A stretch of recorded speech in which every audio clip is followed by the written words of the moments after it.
হ্যাঁ। প্রিয় শিক্ষার্থী, আমরা দ্বিতীয় যে প্রবলেম সেটিতে চলে যাই।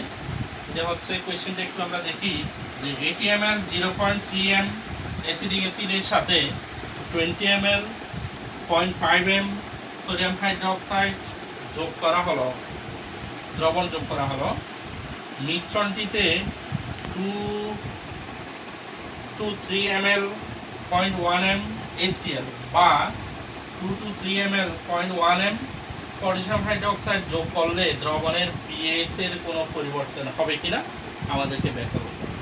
এই কোয়েশ্চেনটির দিকে যদি আমরা লক্ষ্য করি তাহলে এখানেও আমাদেরকে 80 ml 0.3 m অ্যাসিডিক অ্যাসিড এবং 20 ml 0.5 m সোডিয়াম হাইড্রোক্সাইড দুইটি দ্রবণ মিশ্রণ করে তার মিশ্রিত দ্রবণটি পিএইচ মিশ্রিত দ্রবণটি কি বাফার হবে কিনা সেটি আমাদের ব্যাখ্যা করতে হবে। যদি বাফার হয় তাহলে আমরা মিশ্রিত দ্রবণে যদি 2 থেকে 3 ml 0.1 m পটাশিয়াম হাইড্রোক্সাইড যেটি একটি ক্ষার অথবা 2 থেকে 3 ml 0.1 m HCl hydrochloric acid এটি একটি অ্যাসিড মিশ্রিত করলেও দ্রবণের পিএইচ পরিবর্তন হবে না। তাহলে আমাদের এই কোয়েশ্চেনটিতে যেটি দেখাতে হবে, প্রুভ করতে হবে, সেটি হচ্ছে এটিকে একটি বাফার দ্রবণ কিনা। সেটি যদি আমরা প্রমাণ করতে পারি তাহলে আমাদের কোয়েশ্চেনটি সলভ হয়ে যাবে। তাহলে আমরা দেখি কোয়েশ্চেনটা সলভ করে। এখানে শুরুতে আমি দেখে নেব যে দুইটা দ্রবণের মধ্যে একটি অ্যাসিডিক অ্যাসিড যে দ্রবণ তার ঘনমাত্রা হচ্ছে 0.3 m এবং সোডিয়াম হাইড্রোক্সাইড তার ঘনমাত্রা হচ্ছে 0.1 m। যেহেতু এখানে ঘনমাত্রা সমান নেই, আমরা ঘনমাত্রাটা সমান করে নেব। তাহলে আসি 80 ml 0.3 m অ্যাসিডিক অ্যাসিড। এখানেও আমরা আগের মতো আয়তন এবং ঘনমাত্রা দুটি গুণ করব। 80 ইন্টু 0.3 আয়তন হয়ে যাবে, ঘনমাত্রা হয়ে যাবে 1 m অ্যাসিডিক অ্যাসিড ইকুয়াল আমরা পাবো 24 ml 1 m ঘনমাত্রা অ্যাসিডিক অ্যাসিড। একইভাবে ক্ষার দ্রবণটি 20 ml 0.5 m সোডিয়াম হাইড্রোক্সাইড। এখানেও আমরা আয়তন এবং ঘনমাত্রা গুণ করে নেব। আয়তন হচ্ছে 20 ml 20 into 0.5 ml 1 m acidic acid sodium hydroxide. এখানে আমরা পেয়ে যাব 10 ml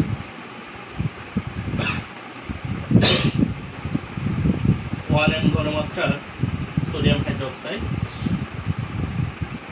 আর এই দুইটা দ্রবণের ঘনমাত্রা আমরা সমান করে নিলাম। ঘনমাত্রা সমান করার পর তাদের আয়তন পেলাম 24 ml অ্যাসিডিক অ্যাসিড এবং 10 ml সোডিয়াম হাইড্রোক্সাইড। দ্বিতীয় ধাপে আমরা যেটি করব সেটা হচ্ছে এই দুইটি দ্রবণের মধ্যে আমরা একটা রাসায়নিক বিক্রিয়া দেখাবো। বিক্রিয়াটি হবে এরকম।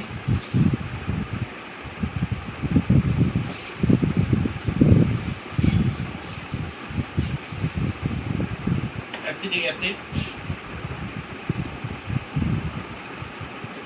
Plus sodium hydroxide equal to sodium acetate plus পানি। এই বিক্রিয়াটিও এটি 1:1 অনুপাত সংঘটিত হবে। 1:1 অর্থাৎ এখানে 1 ml 1 m ঘনমাত্রার অ্যাসিডিক অ্যাসিডকে 1 ml 1 m ঘনমাত্রার সোডিয়াম হাইড্রোক্সাইড দ্বারা প্রশমিত হয়ে 1 ml সোডিয়াম অ্যাসিটেট উৎপন্ন করবে। তাহলে আমরা লিখতে পারি এখানে 1 ml 1 m সোডিয়াম হাইড্রোক্সাইড প্রশমিত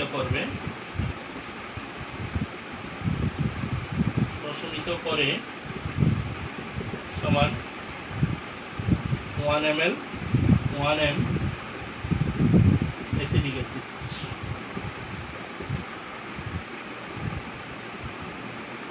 তাহলে আমাদের সোডিয়াম হাইড্রোক্সাইড রয়েছে 10 ml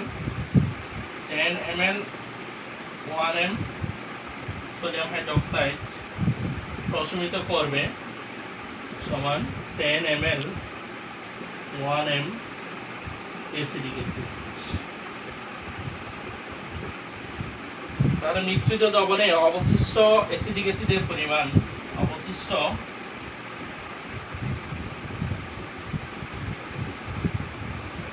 acidic acid equal 24 minus 10 ml 1 m acidic acid equal to 14 ml 1 m acidic acid। তাহলে আমরা অ্যাসিডিক অ্যাসিড এবং সোডিয়াম হাইড্রোক্সাইডের মিশ্রণে অবশিষ্ট অ্যাসিডিক অ্যাসিডের পরিমাণ পেয়ে গেছি 40 ml 1 m ঘনমাত্রার অ্যাসিডিক অ্যাসিড। এবং আমরা জানি উৎপাদ হিসেবে এখানে সোডিয়াম অ্যাসিটেট রয়েছে, যেহেতু এখানে 10 ml সোডিয়াম হাইড্রোক্সাইড বিক্রিয়া করে 10 ml এর সাথে উৎপাদের পরিমাণও 10 ml সোডিয়াম অ্যাসিটেট থাকবে। তাহলে আমরা এই দুটি দ্রবণের মিশ্রণে অবশিষ্ট থাকবে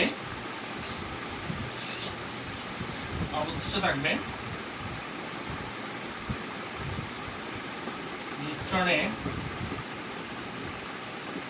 অবশিষ্ট থাকবে 14 ml অ্যাসিডিক অ্যাসিড ও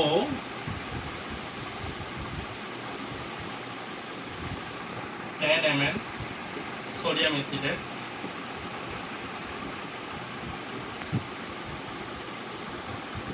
যেহেতু মিশ্রণটিতে 14 ml অ্যাসিডিক অ্যাসিড যেটা একটি দুর্বল অ্যাসিড এবং 10 ml সোডিয়াম অ্যাসিডেট এটা একটি লবণ, তাহলে এই মিশ্রণে যে অবশিষ্ট দ্রবণগুলো আছে এই দ্রবণগুলো দিয়ে একটি মিশ্রণটি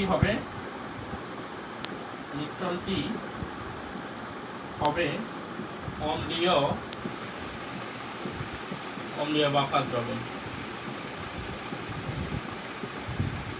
যেহেতু মিশ্রণটি একটি অম্লীয় বাফার দ্রবণ, আমাদের কোয়েশ্চেনে দেওয়া আছে যে এখানে যদি 2 to 3 ml 1 m ঘনমাত্রার অ্যাসিডিক অ্যাসিড অথবা 2 to 3 ml 1 m ঘনমাত্রার পটাশিয়াম হাইড্রোক্সাইড মিশ্রিত করি, তাহলে এই দ্রবণটির পিএইচ পরিবর্তন হবে কিনা সেটা আমাদের দেখতে হবে। যেহেতু এটি একটি আমরা প্রমাণ করলাম যে মিশ্রণটি একটি অম্লীয় বাফার দ্রবণ, আমরা সকলেই জানি যে অম্লীয় বাফার দ্রবণে যদি আমরা সামান্য পরিমাণ অ্যাসিড বা ক্ষার মিশ্রিত করি তাহলে ওই দ্রবণে পিএইচ পরিবর্তন হয় না। সুতরাং এই মিশ্রণটিতে আমরা যদি 2 to 3 ml 1 m ঘনমাত্রার হাইড্রোক্লোরিক অ্যাসিড অথবা 2 to 3 ml 1 m ঘনমাত্রার পটাশিয়াম হাইড্রোক্সাইড যোগ করি, তাহলে মিশ্রণটি তার পিএইচ এর কোনো পরিবর্তন হবে না। হ্যাঁ, প্রিয় শিক্ষার্থী, আমরা তৃতীয় যে প্রবলেম সেটিতে আমরা চলে যাই। এখানে দেখা যাচ্ছে দুইটি পাত্র এ এবং বি, দুইটা পাত্র আছে। এই পাত্রে রয়েছে 0.1 m অ্যাসিডিক অ্যাসিড 100 ml অর্থাৎ 100 ml 0.1 m অ্যাসিডিক অ্যাসিড, এবং বি পাত্রে রয়েছে 0.1 m ঘনমাত্রা সোডিয়াম হাইড্রোক্সাইড 40 ml অর্থাৎ 40 ml 0.1 m সোডিয়াম হাইড্রোক্সাইড। আমাদের যে কোয়েশ্চেন দেয়া আছে সেই কোয়েশ্চেনটি হচ্ছে এ ও বি পাত্রের মিশ্রণের পিএইচ গণনা করো। তাহলে আমরা এখানে দেখি যে এ পাত্রে রয়েছে একটি দুর্বল অ্যাসিড এবং বি পাত্রে রয়েছে একটি তীব্র ক্ষার। তো এই ধরনের যে কোয়েশ্চেনগুলো সেগুলো সলভ করার জন্য আমি তোমাদেরকে চারটা স্টেপ বলে দিই। যে প্রথম স্টেপে আমরা প্রথম স্টেপে আমরা যে কাজটা করব সেটা হচ্ছে উভয় পাত্রের ঘনমাত্রা আমরা 1 করে নেব। তাহলে আমরা স্টেপ 1 যে কাজটা করব, ঘনমাত্রা উভয় পাত্রের ঘনমাত্রা 1 m করে নেব।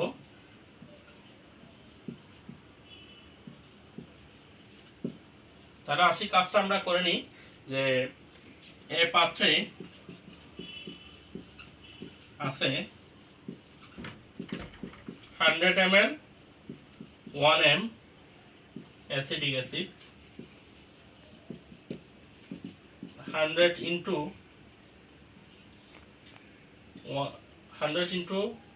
0.1 m ঘনমাত্রার acidic acid, 100 into 0.1 ml 1 m acidic acid. এখানেও আমরা পূর্বের যে দুইটি কোয়েশ্চেন সলভ করেছি সেই দুইটির মতোই আয়তন এবং ঘনমাত্রা গুণ করলাম, গুণ করে ঘনমাত্রা 1 লিখলাম।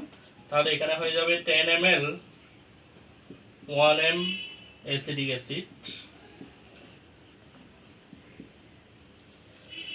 তাহলে এই পাত্রে আমরা ঘনমাত্রা 1 করার পর পেলাম 10 ml 1 m ঘনমাত্রার অ্যাসিডিক অ্যাসিড। একইভাবে বি পাত্রেও যদি আমরা করি, বি পাত্রে আছে 40 ml 0.1 m সোডিয়াম হাইড্রোক্সাইড।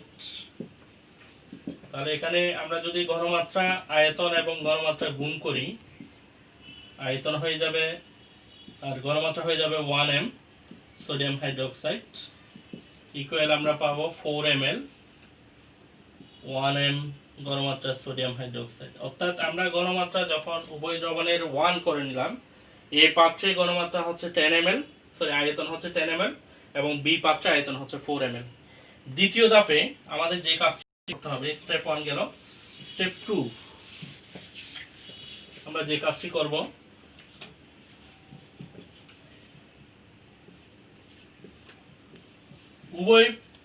উভয় পাত্রে সংঘটিত রাসায়নিক বিক্রিয়া লিখতে হবে। উভয় পাত্রে সংঘটিত রাসায়নিক বিক্রিয়া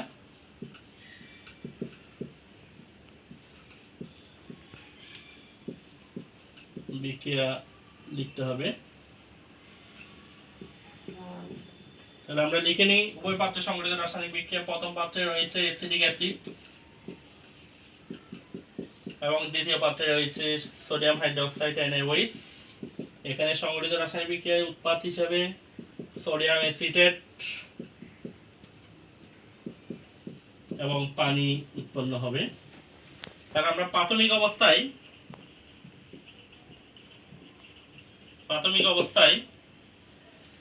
অ্যাসিডিক অ্যাসিড ছিল আমার 100 ml ছিল, সেটা যখন ঘনমাত্রা 1 করে নিলাম আমরা 10 ml অ্যাসিডিক অ্যাসিড। আর দ্বিতীয় পাত্রে 40 ml 0.1 m ঘনমাত্রার সোডিয়াম হাইড্রোক্সাইড ছিল, সেটিকে ঘনমাত্রা 1 করার পর আমাদের রয়েছে 4 ml। আর প্রাথমিক অবস্থায় 0 ml সোডিয়াম অ্যাসিটেট এবং 0 ml পানি উৎপন্ন হবে। যেহেতু প্রাথমিক অবস্থায় এদের মধ্যে কোনো রাসায়নিক বিক্রিয়া সংঘটিত হয়নি, সুতরাং উৎপাদ হিসেবে আমরা সোডিয়াম অ্যাসিটেট এবং পানির পরিমাণ পাবো 0। এখন যখন সাম্যাবস্থা বা মিশ্রণে, buffer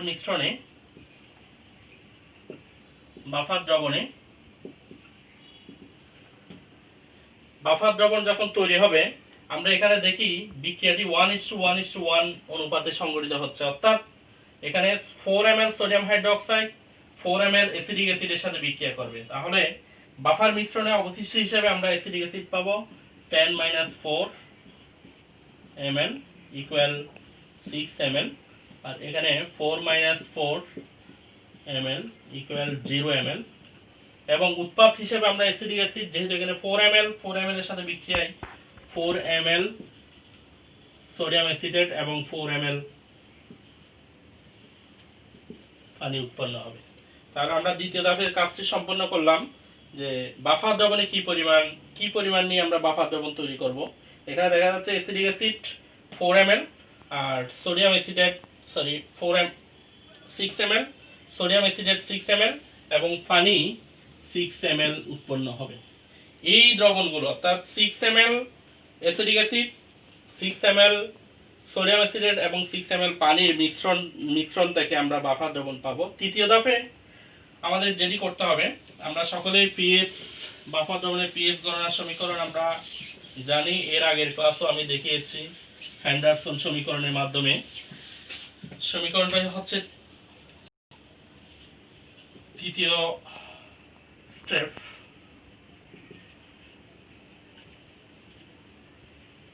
pH equal pKa plus log লবণ এর ঘনমাত্রা ডিভাইড বাই অ্যাসিডের ঘনমাত্রা। এখানে আমাদের তৃতীয় ধাপে কে যেহেতু দেয়া আছে তাহলে আমরা পিকে এর মান নির্ণয় করতে পারবো, কিন্তু বাফার মিশ্রণে আমাদের লবণ, সোডিয়াম অ্যাসিটেট এবং অ্যাসিডিক অ্যাসিড এদের ঘনমাত্রা আমাদের জানা নেই। বাফার মিশ্রণে আমরা তৃতীয় ধাপে যে কাজটি করব সেটা হচ্ছে বাফার দ্রবণে লবণ এবং অ্যাসিডিক অ্যাসিডের ঘনমাত্রা নির্ণয় করব। তো এটি নির্ণয় করার জন্য আমাদের একটি সূত্র ব্যবহার করতে হবে। সূত্রটি হলো মিশ্রণে কোনো মোল কোনো যৌগ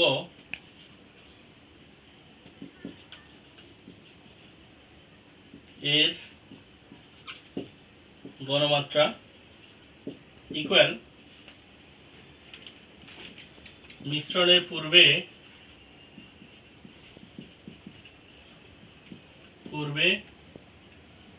ওই যৌগের ঘনমাত্রা ইনটু আয়তন ডিভাইডেড বাই মিশ্রণের মোট আয়তন। এই সূত্রটি ব্যবহার করে আমরা বাফার মিশ্রণে লবণ, সোডিয়াম অ্যাসিটেট এবং অ্যাসিডিক অ্যাসিডের ঘনমাত্রা আমরা নির্ণয় করে নিই।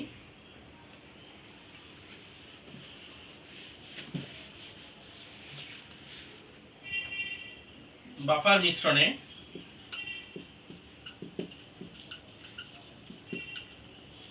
অ্যাসিডিক অ্যাসিডের ঘনমাত্রা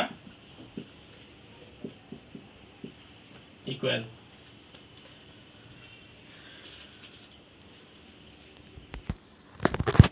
বাফার দ্রবণে অ্যাসিডিক অ্যাসিডের ঘনমাত্রা নির্ণয় করব। তাহলে আমরা সূত্র অনুযায়ী বাফার দ্রবণের মিশ্রণের পূর্বে অ্যাসিডিক অ্যাসিড ছিল 6 ml এবং এটি আয়তন ঘনমাত্রা ছিল 1 m। আর মিশ্রণের মোট আয়তন এখানে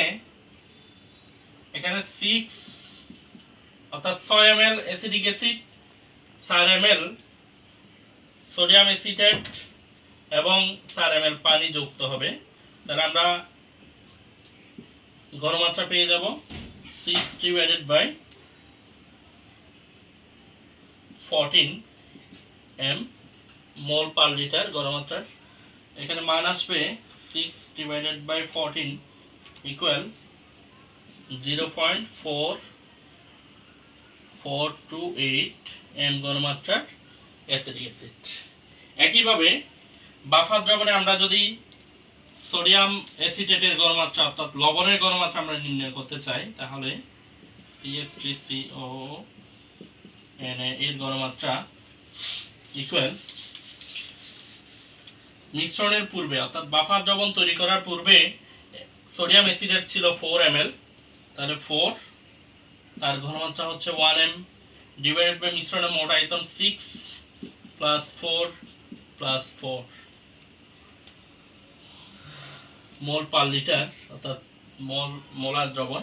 তাহলে এখানে পেয়ে যাব আমরা 4 divided by 14 m equal 4 divided by 14 equal 0.287 mole per litre. তাহলে আমরা এখন হেন্ডারসন যে সমীকরণ, সেই সমীকরণে অ্যাসিডিক অ্যাসিড এবং সোডিয়াম অ্যাসিটেটের ঘনমাত্রার মান বসিয়ে আমরা পিএইচ নির্ণয় করতে পারি। আমি সমীকরণটি আবার লিখে দিচ্ছি।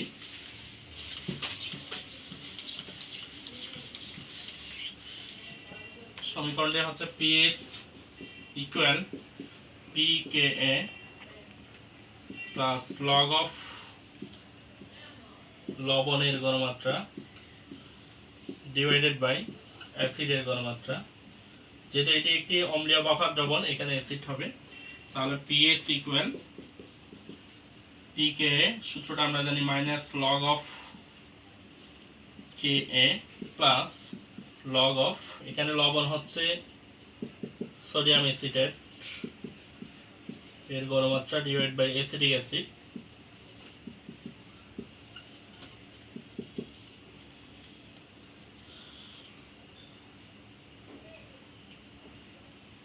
এই সমীকরণে আমরা যদি মাইনাস লগ কে এর মান হচ্ছে কোশ্চেনে দেয়া আছে 1.8 into 10 inverse 5 plus log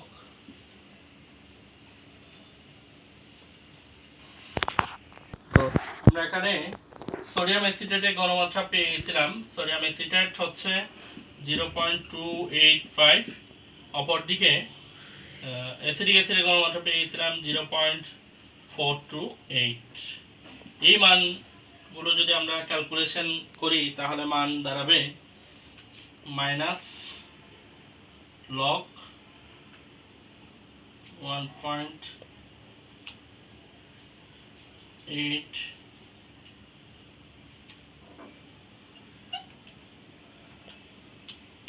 equal এখানে 4.74 minus log of 0.285 divided by 0.428 equal minus 0.176। আমরা ক্যালকুলেশন করি 4.74 minus 0.176 equal 4.564। তাহলে আমরা বাফার দ্রবণের পিএইচ যে অর্থাৎ পাত্র এ এবং পাত্র বি এই দুইটা পাত্রের মিশ্রণের পিএইচ আমরা ক্যালকুলেশন করে নিলাম 4.576। যেহেতু এখানে মিশ্রণের পিএইচ 4.576 যা 7 অপেক্ষা কম, সুতরাং এটি একটি অম্লীয় বাফার দ্রবণ। এবং এই বাফার দ্রবণে কোশ্চেন যদি এভাবে দেয় যে এ ও বি পাত্রের মিশ্রণে সামান্য পরিমাণ অ্যাসিড বা ক্ষার যোগ করলে পিএইচ পরিবর্তন হবে কিনা বা পিএইচ কিভাবে অপরিবর্তিত থাকবে তা পিএইচ গণনার মাধ্যমে দেখা। তাহলে আমরা এতটুকু করার পর এরপরে বাফার দ্রবণের ক্রিয়া কৌশল যদি আমরা আলোচনা করে দিই তাহলে কিন্তু আমাদের কোশ্চেনটি সলভ হয়ে যাবে। প্রিয় শিক্ষার্থীরা, এভাবে দেখবে তোমরা এই যে নিয়মের অঙ্কগুলো আমি করালাম এই নিয়ম থেকে প্রায় সময় বোর্ড কোশ্চেনে তোমরা কোশ্চেন দেখতে পাবে। এবার তোমরা এই কোশ্চেনগুলো সলভ করে পাশাপাশি তোমরা বোর্ড কোশ্চেনের যে সমস্যা রয়েছে বাফার দ্রবণ সংক্রান্ত সেই সমস্যাগুলো যদি সমাধান করে নাও আশা করি তোমরা এখান থেকে উপকৃত হবে। এবং তোমাদের সকলের সুস্বাস্থ্য কামনা করে আজকে আমার ক্লাস এখানে শেষ করলাম। আসসালামু আলাইকুম ওয়া রাহমাতুল্লাহি ওয়া বারাকাতুহু।